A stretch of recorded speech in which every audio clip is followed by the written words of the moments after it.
കഴിഞ്ഞ ദിവസമുണ്ടായ ശക്തമായ മഴയിലും വെള്ളപ്പൊക്കത്തിലും മുണ്ടക്കയം കോസ്വേ പാലത്തിൽ നിന്നും നഷ്ടപ്പെട്ട കൈവരികൾ വീണ്ടെടുത്ത CPIM ഡിവൈഎഫ്ഐ പ്രവർത്തകർ.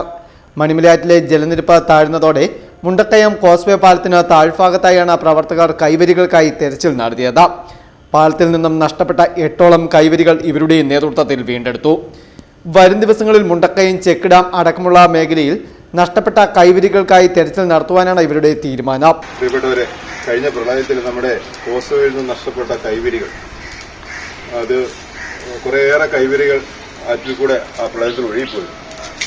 ഇന്ന് സഖാവ് ഷംസീറിന്റെയും സഖാവ് ഷാമോന്റെയും നൌഷാദിന്റെയും കുത്തിന്റെയും ഒക്കെ നേതൃത്വത്തിൽ ഡിവൈഎഫ്ഐയുടെ മേഖലാ പ്രസിഡന്റ് അൽറിയാസ് ഉൾപ്പെടെയുള്ള ആൾക്കാർ പങ്കെടുത്ത് 8ഓളം കൈവരികൾ കണ്ടെത്തി വെച്ചിട്ടുണ്ട്.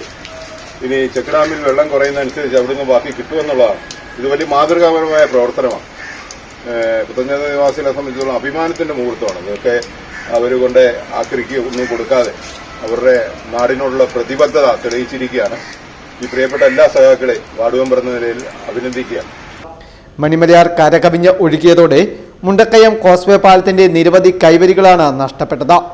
ഫിസ്റ്റൂൺ ന്യൂസ്, മുണ്ടക്കയം.